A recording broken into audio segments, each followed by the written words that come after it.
एक महारत्न और एक Fortune global 500 company Bharat petroleum corporation limited BPCL ने दिल्ली जालंधर राष्ट्रीय राजमार्ग NH-44 पर EV fast charging high corridor की लॉन्च की घोषणा की। इसका मकसद राजमार्गों पर इलेक्ट्रिक वाहन उपयोगकर्ताओं की रेंज संबंधी चिंताओं को दूर करना है।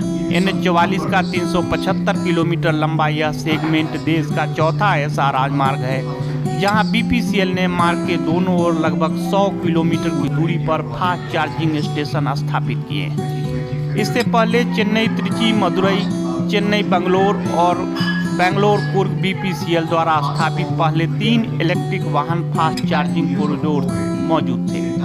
इसके साथ साथ भारत पेट्रोलियम ने देश में ईवी को अपनाने के रुझान को बढ़ावा देने के लिए भारत में ईवी बुनियादी ढांचे का समर्थन करने के अभियान के हिस्से के रूप में 31 मार्च 2023 तक 200 राष्ट्रीय राजमार्ग पूरी तरह से end to end fast EV charging स्टेशनों से कवर करने का फैसला भी किया है। बीपीसीएल ईंधन स्टेशनों पर स्थित ये फास्ट ईवी चार्जिंग सुविधाएं यात्रियों को सुरक्षित, बेहतरीन रोशनी और सुरक्षित स्थान के साथ साथ वाहन चार्जिंग के दौरान शौचालय, आराम करने, भोजनालय जैसी सुविधाएं भी उपलब्ध होंगी। दिल्ली से डेली न्यूज online.in के लिए कुलवंत कौर के साथ बंसीलाल की रिपोर्ट देखिए। Once the infrastructure is set up, the other value chain components will follow. So we've now taken a very ambitious target of creating a network of EV charging stations across the country, and we have a target of 7,000 EV charging stations to come up by 2024, and we are well within our on our journey to achieve that target. And the differentiated proposition that we have launched is the fact that unless and until the prospective EV owners are comfortable in driving their electric vehicle just the way they experience an ICE vehicle, we believe that Sen, BPCL के chief general manager retail initiatives और brand. आज MG motor Bharat petroleum की विजय के MOU sign हुआ है। जलंधर, दिल्ली से जलंधर तो लेके जो भी एक EV चार्ज लगाए जाएंगे, तो कैसे इनिशिएटिव देखते हैं और क्या RD किया हुआ है उसमें कि कितना गवर्नमेंट से रिलेटेड क्या रहेगा? हमारा ऑब्जेक्टिव ये है कि जो दिल्ली जलंधर हाईवे पे आज के दिन में जो ईवी कस्टमर्स हैं वो ईवी ओनर्स हैं, और जो प्रोस्पेक्टिव ईवी इस एरिया में जो रहते हैं और उनको आगे चल के ईवी खरीदना है, उनके लिए ये सुविधा है कि उनको ये सोचना नहीं पड़े कि हम कहाँ चार्ज करेंगे। अगर हमें बाय रोड जाना है जलंधर ईवी लेके, वो सोचना नहीं पड़े। हर 50 किलोमीटर पे बीपीसीएल के फास्ट चार्जिंग स्टेशन होगा, जो कि 20 से 30 मिनट चार्जिंग पे उनको 125 किलोमीटर का रेंज दे देगा। गवर्नमेंट ने ये रखा हुआ है जिन 15 साल और 20 साल पुराने जो व्हीकल्स हैं, आने वाले अप्रैल तक 51 लाख दिल्ली से ही वो ख़त्म हो जाएंगे। तो क्या उतनी व्हीकल्स आने का है? क्या है? बिल्कुल गाड़ी आ रही है, बिल्कुल गाड़ियाँ, बिल्कुल चिप के बारे में पड़ी, बहुत से गाड़ी उनकी बड़ी, तो कैसे रहेंगे? बिल्कुल आ रही है, बिल्कुल आ रही है। पैसेंजर व्हीकल्स का जो प्रोजेक्शन है वो 2030 तक 30% का पेनिट्रेशन का प्रोजेक्शन है, और बिल्कुल आप अगर देखिएगा तो उसी तरह जो इंडिकेटर्स हैं सारे वो इंडिकेटर्स उसी दिशा में है कि ये जो प्रोजेक्शन है उसको शायद उससे पहले ही मीट हो जाए। और एक तो गाड़ी तो एक सेगमेंट है, 2 व्हीलर्स हैं, 3 व्हीलर्स हैं, वो सारे सेगमेंट में बहुत तेज़ी से बढ़ रहा है। इनफैक्ट इस साल तो प्रोजेक्शन है कि 1 मिलियन ईवी व्हीकल्स का सेल होगा इस साल।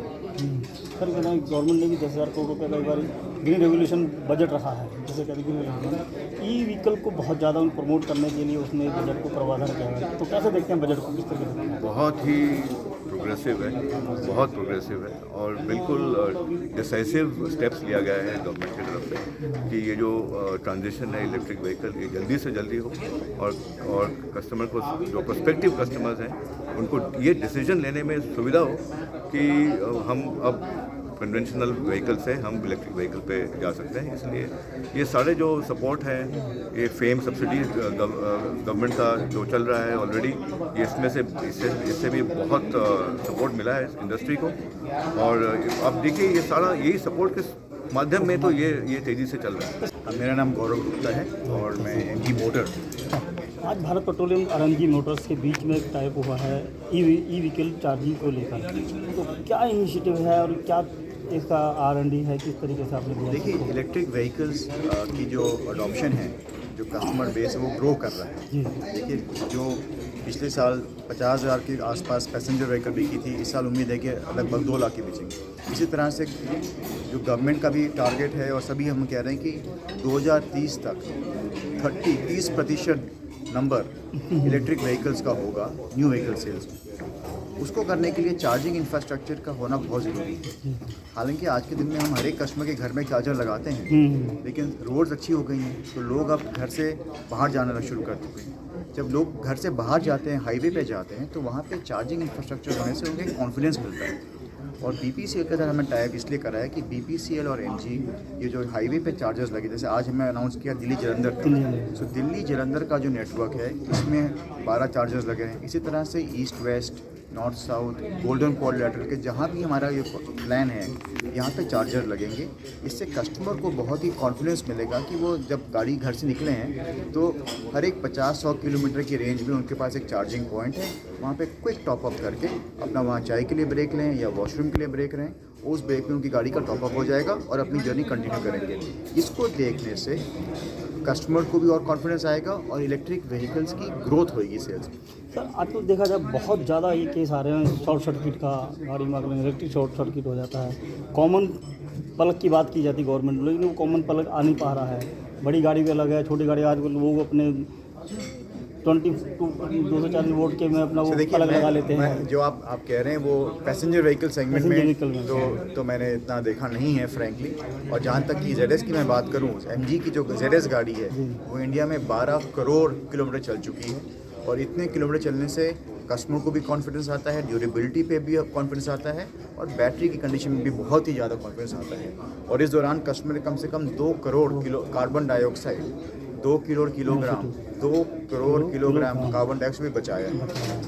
तब बजट में गवर्नमेंट ने इस बार 10,000 करोड़ रुपये का इनिशिएटिव रखा ग्रीन रेवोल्यूशन लाने के लिए, तो कैसा देखते हैं बजट को? किस तरह सरकार ने बहुत इनिशिएटिव्स लिए हैं इलेक्ट्रिक व्हीकल्स को प्रमोट करने के लिए। PLI स्कीम भी है, एडवांस सेल केमिस्ट्री भी है, मैन्युफैक्चरिंग के लिए भी है, सप्लायर्स के लिए है, OEMs के लिए है और कंपोनेंट डेवलपमेंट के लिए है। तो सरकार की तरफ से और स्टेट गवर्नमेंट्स का भी सपोर्ट है फॉर वेरियस RTO चार्जेस। तो मेरे ख्याल से सरकार ने अपना सपोर्ट बहुत दिया है।